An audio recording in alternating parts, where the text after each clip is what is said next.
오늘은 최혜병 순직 1주기로 청계광장에 분향소가 마련되었습니다. VIP 경로와 대통령실 개입 그리고 거부권 행사에 젊은 군인 순직의 진상규명은 여전히 흐려져 있습니다. 그리고 군사법원법 개정의 계기인 고 이해람 중사의 빈소가 순직 3년 2개월 만에 국군 수도병원에 마련되어 있습니다. 어제부터 내일까지 3일간 장례가 치러집니다. 청계광장 분향소와 국군 수도병원의 두 분 모두 삼가 고인의 명복을 다시 빕니다.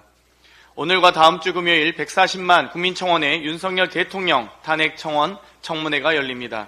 청문회에서 비선 실세가 개입하고 정권이 총동원되어 임성근 살리기에 몰두한 이유를 계속 밝혀가겠습니다. 02-800-7070 전화번호가 올해 5월 29일 해지 후 당일 재개통되었습니다. 이종섭 전 국방부 장관이 받은 전화번호가 대통령실 번호였다는 단독 보도 다음 날이었습니다. 갑작스럽게 번호를 왜 해지하고 당일 재개통한 이유가 무엇입니까? 통화 목록과 명의자 정보를 즉시 삭제한 이유가 무엇이겠습니까? 해당 번호는 대통령이 경로했던 작년 7월 31일 오전 11시 9분에 조태용 당시 국가안보실장 개인 번호로 전화를 걸어 32초 동안 통화했고, 오전 11시 43분에는 현재 국민의힘 의원인 주진우 당시 법률비서관의 개인 번호로 전화를 걸어 44초 동안 통화했습니다. 이종섭 전 장관에게 전화를 건 시간은 그 이후인 11시 54분입니다.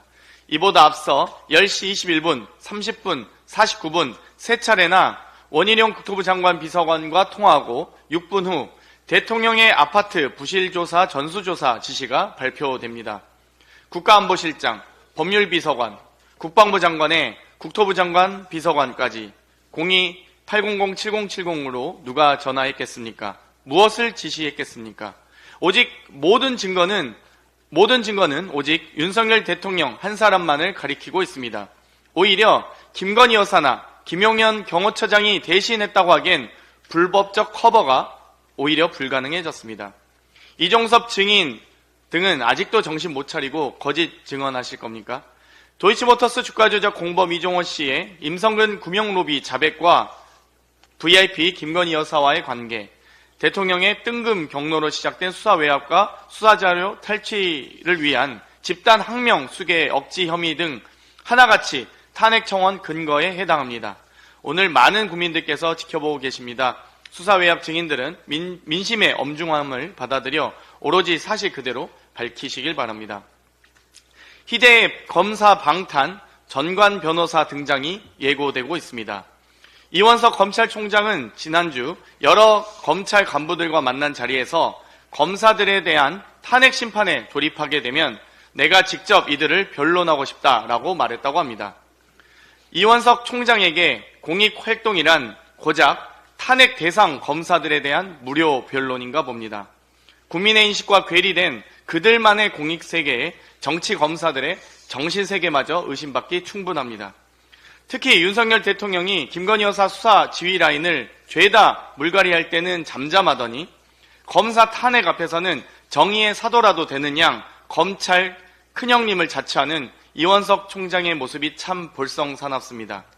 김건희 여사 공개 소환 조사는 어떻게 됐습니까?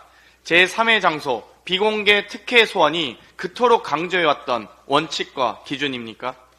야당 정치인의 전관 고용이나 변호사 선임 적정 비용으로도 김영란법 위반이다, 재판 개입이다 하고 떠들던 국민의힘은 어디로 갔습니까? 탄핵 대상 검사들에 대한 검찰총장의 전관 변호사 무료 변론 선언이야말로 희대의 재판 개입, 김영란법 위반 아닙니까? 역시나 나경원 후보처럼 이원석 총장도 후배 검사에게 공소 취소 요청이나 하며 사실상 재판 거래까지 하실 겁니까?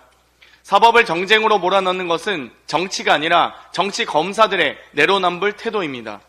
김건희 앞에선 유약하고 검사 동료에겐 봐주기 하며 야당과 국민 앞에서만 소신 있는 척하는 이원석 검찰총장은 부끄러운 줄 아시길 바랍니다. 이상입니다.